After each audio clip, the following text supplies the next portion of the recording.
което първоначално започна. Това е основен ход с завъртане. 5, 6, 7, 8. Това е двоен кик. 5, 6, 7, 8. Окей? Сега връзваме основен ход, завъртане, двоен кик, основен ход. Окей? И продължаваме. Основен ход, завъртане, двоен кик, основен ход.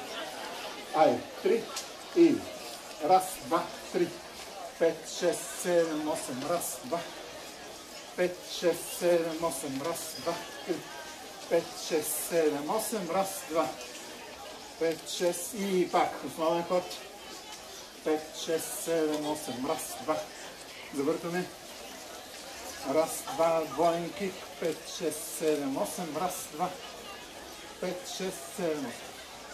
Супер! Сега това нещо ще го направим с музика.